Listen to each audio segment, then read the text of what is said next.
Hi, everybody. This is Gad Saad.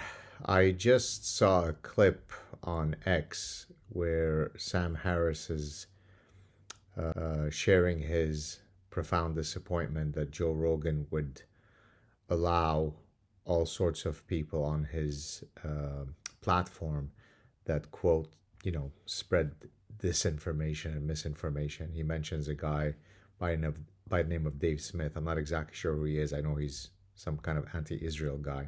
Again, this demonstrates the consequentialist bent that Sam has when it comes to freedom of speech, freedom of inquiry, open debate in a free society. I may not like what Dave Smith says about Israel, and I might think that it's completely wrong. The few snippets I've seen, I, don't think very highly of his analyses. But I certainly have never had the reflex to go in public and say, hey, Joe, why are you letting these guys on your show? Because I completely internalized the deontological principle that in a free society, you speak to people.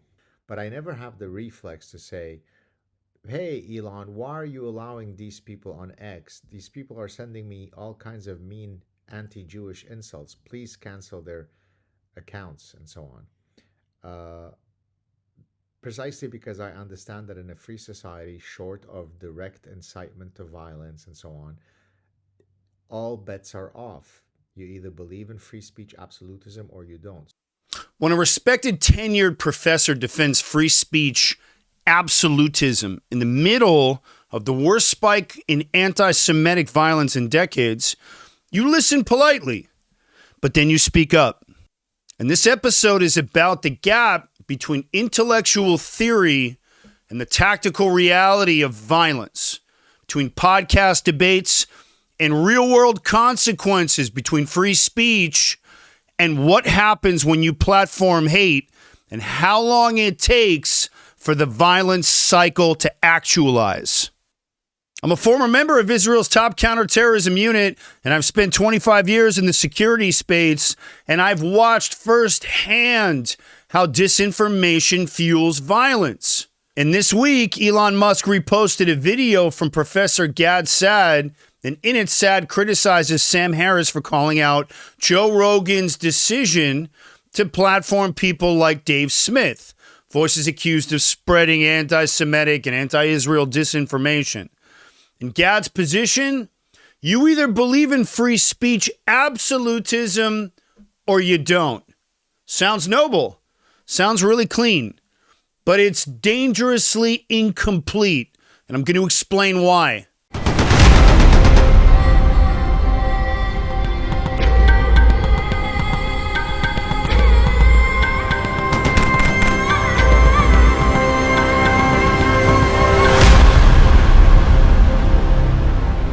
So in the video that Elon Musk reposted, as you guys saw, it's a 4-minute clip where Gad defends Rogan, calls out Sam Harris, and makes his case for what he's calling free speech absolutism. Precisely because I understand that in a free society, short of direct incitement to violence and so on, all bets are off. You either believe in free speech absolutism or you don't. Look, Gad is smart. He's respected, and I can see why. He's articulate. He means well. He's lived what many only study. He grew up as a Jew in Beirut, Lebanon during the Civil War, and his family fled anti-Semitism and sectarian violence. That experience shaped him, gave him a firsthand understanding of what unchecked ideology can morph into. Remember, Lebanon was mainly Christian and then taken over by the Muslims. And here's the thing. He sees the threat rising again in the West. He talks about it often. He warns about it. So this is what I don't understand.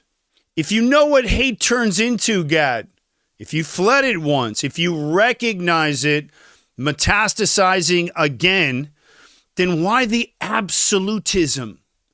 Especially when the place you fled to, Montreal, which is where I was born and my family comes from before immigrating to the United States, has become one of the worst hotbeds of Jew hate in North America since October 7th. Synagogues have been firebombed, Jewish schools shot at in broad daylight, streets flooded with Hamas flags and anti-Semitic chants. Gad's not reading about it. He's watching it unfold in his own city. So I ask, why the absolutism?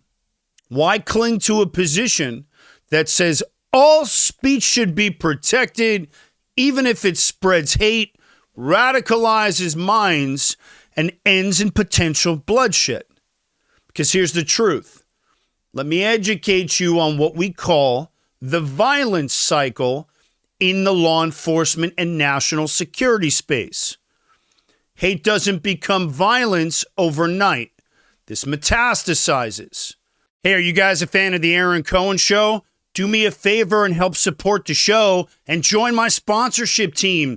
Hit the link down in the description and grab yourself a mini sponsorship package. They start at $25. We're completely independently produced, and every package sold helps keep the lights on in the studio so I can continue to combat that garbage anti-Israel misinformation and propaganda that's out there, while bringing you guys no-nonsense, cutting-edge analysis of counterterrorism, the Mideast, and national security.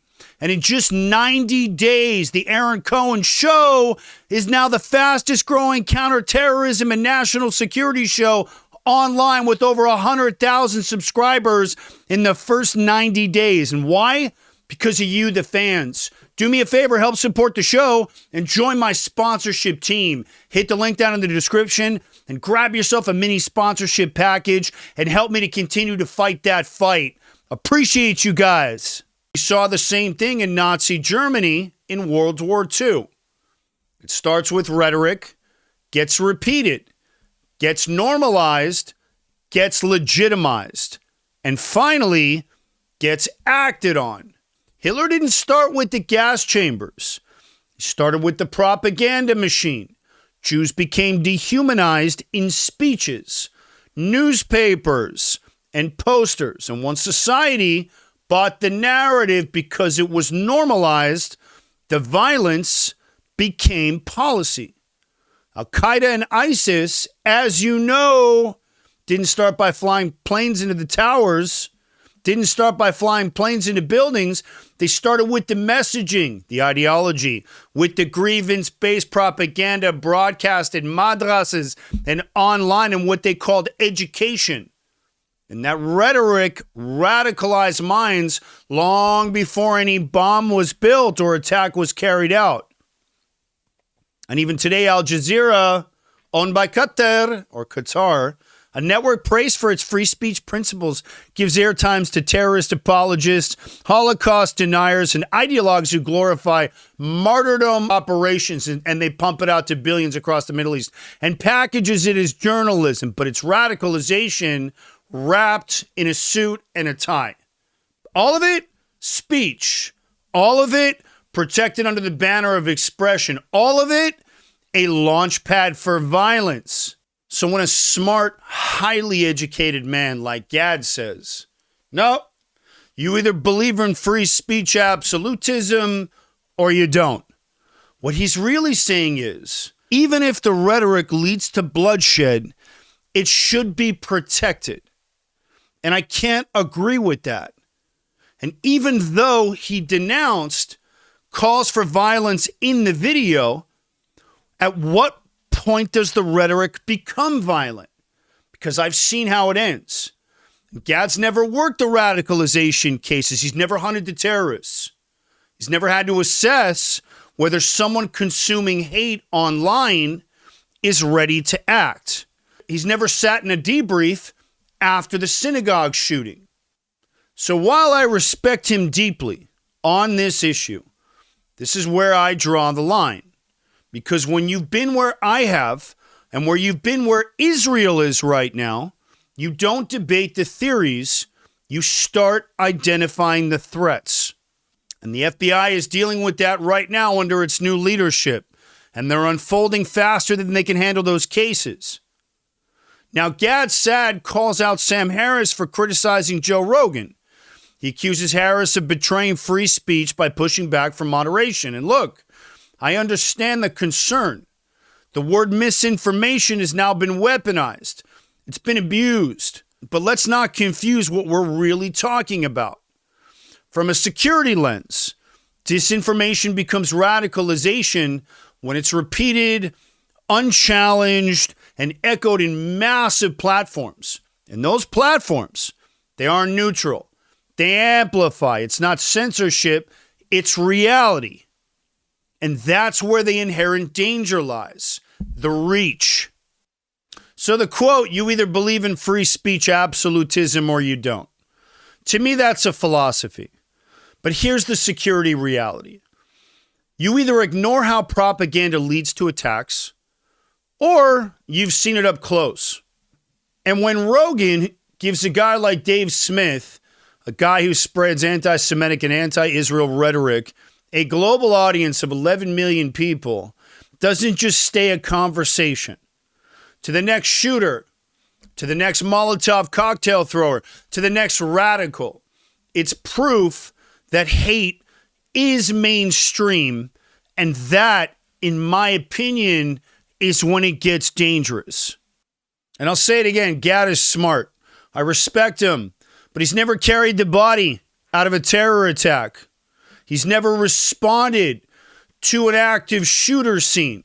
That's what I train law enforcement to do here in the United States. Been doing it for almost 20 years. He's never briefed law enforcement commands on a radicalized suspect who consumes hours of just speech. So before I close this one, let me ask you guys something. Where do you draw the line? Do you believe that every voice deserves a global platform? Is anti-Semitic rhetoric still just debate if it leads to violence? And should massive influencers like Rogan, Musk, Saad be held accountable for what they amplify? And how many more attacks do we need before we admit that free speech can radicalize? I'm not asking for censorship. I'm asking for honest accountability, because platforming hate isn't necessarily free speech. In my world, it becomes fuel, and the cost is measured in blood. And if you agree, share this. Talk about it. Don't stay silent. I want to thank you guys for watching this one. This one's tricky. There's a lot of nuance to it, but this is where I come out. If you guys are a fan of the show, do me a favor, hit the link in the description. Grab yourself a 3-pack of Merkava coffee. It's the official coffee of the Aaron Cohen Show. Incredible French roast. Helps keep the lights on in the studio. And if you're not a coffee drinker, join my sponsorship team. You can donate, hit the link in the description, and grab yourself a mini support package. They start at $25 every package sold. Helps me to continue to combat that anti-Israel misinformation and propaganda that's out there, while bringing you guys cutting-edge analysis of counterterrorism in the Mideast, the national security right here on the home front. I want to thank you guys for watching this one. I'm going to come back to it. This one's complicated, but it's a very important conversation that needs to keep being had. I'm Aaron Cohen. You're watching the Aaron Cohen Show, and I will catch you guys on the next one.